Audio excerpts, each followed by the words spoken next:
जी, खड़के जी ने कहा कि वो अगले साल झंडा अपने घर पर फहराएंगे। ठीक कहा खड़गे जी ने। सवाल ये उठता है कि मोदी जी का कोई घर है क्या, वो जिसमें लौट सकते हो। मोदी जी के पास कोई घर नहीं है। वो अपना घर काफी पहले छोड़ चुके हैं। मतलब जब वो प्रचारक थे तब घर छोड़ चुके थे। उन्होंने अपने एक ब्लॉग में जिक्र किया था एक अब्बास भाई का, जो उनके बचपन के मित्र थे, कि वो कैसे उनके साथ रहते थे 1.5 कमरे के मकान में, खपरेल वाले। तो अब्बास भाई ने कहा कि मैं जब गया तब रहने, तब वो घर छोड़ चुके थे। मोदी जी का घर अब सत्ता है अमरीश जी। उनके पास लौटने को कोई जगह नहीं है। और वो 22 साल हो गए हैं उनको सत्ता में। उन्होंने लोकसभा का जो चुनाव लड़ा था वो अहमदाबाद वाले अपने मुख्यमंत्री के बंगले से लड़ा था, क्योंकि उसका जो वास्तु था वो काफी अच्छा था।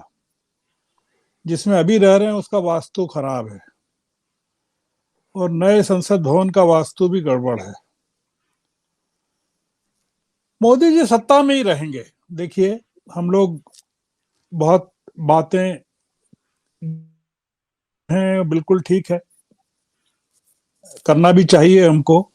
पर मोदी जी, वो हिटलर 1,000 साल की बात करते थे, मोदी जी भी 1,000 साल की बात कर रहे हैं।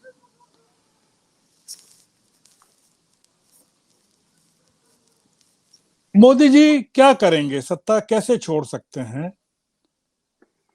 उनके लोगों ने लिखना शुरू कर दिया है कि नया संविधान जरूरी है देश में। अगर आप, मुझे एक मित्र ने बताया, फिर मैंने देखा, मिंट लाइव में विवेक देव राय का एक आर्टिकल छपा है। उसमें उन्होंने कहा है कि नए संविधान की जरूरत है। ये नया संविधान क्या है? ये नया संविधान वो है जिसकी चर्चा राज्यसभा में की गई।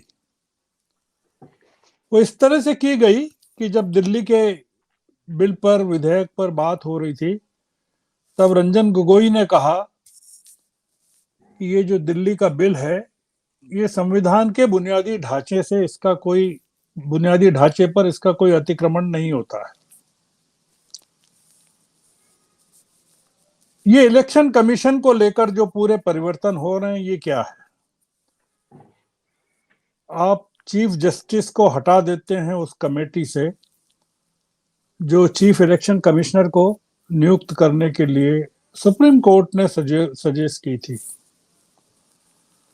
ये जो क्रिमिनल लॉज हैं, जो 3 क्रिमिनल लॉज हैं, सीआरपीसी है, आईपीसी है,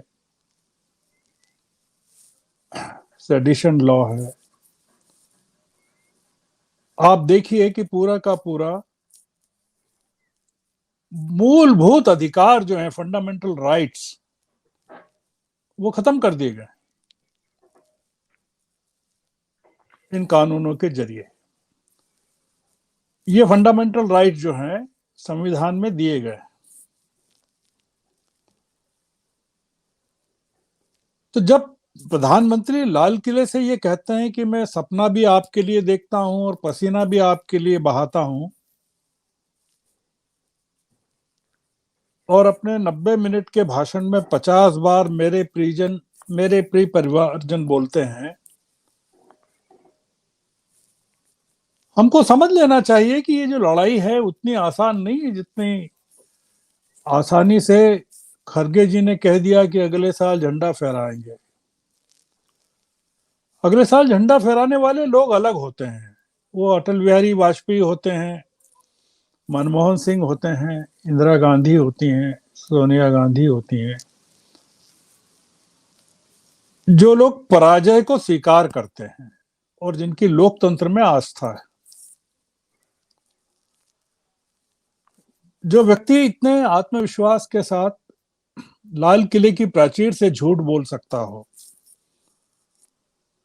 आप मुझे बताइए। उन्होंने कहा कि अब हमारी सीमाएं, सामरिक उपलब्धियों पर कहते हैं कि हमारी सीमाएं सुरक्षित हो गई हैं। वो जिक्र तक नहीं करते जो 2020 में जून में उन्होंने कहा था कि न तो कोई घुसा है न कोई घुसेगा, जिसका जिक्र जयराम रमेश ने भी किया, अपने वक्तव्य में किया है। हजारों किलोमीटर चीन के पास है। आप चीन से इतने डरे हुए हैं कि आप चीन का नाम नहीं लेना चाहते। आपने लाल किले से आज कोरोना के समय की बात की। पूरा देश जानता है किस तरह से लाशें, शव बहाए गए गंगा में। ऑक्सीजन की कमी किस तरह से हुई। 40 लाख लोग, जो विश्व स्वास्थ्य संगठन के आंकड़े हैं, 40 लाख लोगों के आंकड़े न्यूयॉर्क टाइम्स ने प्रकाशित किए। आप कहते हैं कि मणिपुर में से शांति की खबरें हैं। आप बताइए कि मणिपुर से शांति की क्या खबरें हैं? वहां सोशल मीडिया पर प्रतिबंध लगा दिए गए हैं, लोग कम्युनिकेट नहीं कर सकते एक दूसरे से। सेना वहां लगातार बढ़ाई जा रही है, सेना की उपस्थिति बढ़ाई जा रही है। मणिपुर के 2 सांसद हैं पार्लियामेंट में। नगा पीपुल्स फ्रंट का एक सांसद है, एक आपकी पार्टी का सांसद है, बीजेपी का। और वो जो बीजेपी का सांसद है वो आपका मंत्री है, स्टेट मिनिस्टर है।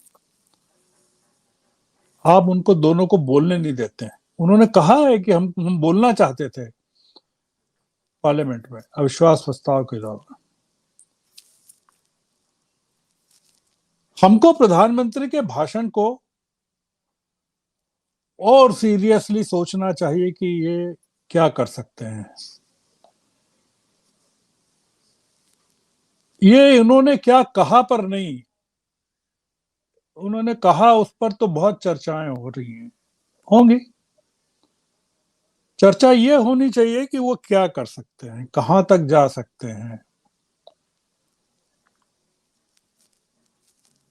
किन लोगों का साथ वो लेना चाहते हैं। वो कह रहे हैं 30 साल से तक की आयु के जो युवा हैं हमारे यहाँ देश में सबसे ज्यादा है, उनकी बात कर रहे हैं।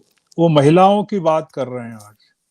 वो फार्मर्स की बात कर रहे हैं। वो यूरिया का बता रहे हैं कि हम सब्सिडी में कितना किसानों को दे रहे हैं यूरिया के इंपोर्ट में। तो ये जो पूरा का पूरा भाषण है अमरीश जी, ये इसका इसको हम अगर किसी और तरीके से विचार करें तो हमको लगेगा कि ये एक तरह का इस तरह की घोषणा है कि आप कुछ भी कर लीजिए, मैं अगले साल फहराने वाला हूं यहां से झंडा। 2028 की चुनौती भी है आपके सामने कि आप ले आइए अविश्वास प्रस्ताव, और ऐसा इंतजाम किया जाएगा कि 2047 तक के लिए हमने आपको, देश को एक नक्शा दे दिया है कि हम सत्ता से हटेंगे नहीं। ये तो इस देश के लोग और इस देश की पॉलिटिकल पार्टीज के लिए उन्होंने एक नया चैलेंज फेंका है। जितने निराश थे प्रधानमंत्री, वो जिनकी भाषा लड़खड़ा रही थी, बार बार कागज देख रहे थे, एक जो व्यक्ति जिसका यकीन खत्म हो जाता है अपने आप में, अपनी जीत के प्रति, अपने मतदाताओं के प्रति, अपने देश के प्रति, अपनी उम्मीदवारी के प्रति। आप कल्पना कीजिए कि लोकसभा में उनके भाषण देते समय उनकी मुद्रा क्या थी और आज वो किस तरह से खड़े थे। मतलब ऐसा लग रहा था कि ये हो क्या गया है इनको। क्या इतने निराश हैं, इतने हताश हैं, क्या कह रहे हैं वो। तो ये जो आज का एक मतलब इस तरह का निराश आदमी सत्ता जब बचाने जाता है तो किसी भी कदम के लिए वो उसको रोका नहीं जा सकता, क्योंकि उनका कोई कॉन्फिडेंस नहीं है, न खुद पर कॉन्फिडेंस है, न उन मतदाताओं पर कॉन्फिडेंस है जो उनको जिताएंगे, और न उनको पार्टी पर कॉन्फिडेंस है। वो बौखलाए हुए थे प्रधानमंत्री। और आप उनके पिछले साल का देखें भाषण, उसके पिछले साल का देखें, पार्लियामेंट का देखें, ये एक अलग किस्म का भाषण था। और ये पार्टी के लिए तो खैर बहुत निराशाजनक था ही, उनके लोगों के लिए उनके मंत्रियों के चेहरे जिस तरह से सफेद पड़े हुए थे, लोगों ने छोड़ना शुरू कर दिया था 80 मिनट पर वेन्यू को। अगर आप वो जो दूरदर्शन का प्रोग्राम अगर देख रहे हो तो बहुत कई चीजें उसमें से नजर आ रही थी। जिन लोगों को बुलाया गया था भाषण सुनने के लिए, वो सब अधिकतर लोग गुजरात के थे। अगर उनकी पोशाक अगर आप देखें, उनका पहरावा अगर देखें, उन्होंने कहा भी कि 600-700 लोग बाहर से आए। वो कौन आए? 600-700 लोग कहां से आए? ये बड़ा चौंकाने वाला, निराश करने वाला और आगे के लिए चुनौती देने वाला एक ऐसा भाषण था जिसमें ऐसा लगता था कि अब जो लोकतंत्र के लिए कोई गुंजाइश ये छोड़ नहीं रहे हैं, और विपक्ष के लिए कुछ नई चुनौतियां पैदा कर रहे हैं कि ये हारने को तैयार नहीं है, ये सत्ता छोड़ने के लिए तैयार नहीं है। तो इसलिए और ज्यादा बढ़ जाता है काम विपक्ष का और देश का। बस इतना ही बिल्कुल। बोल रहा हूँ। जी,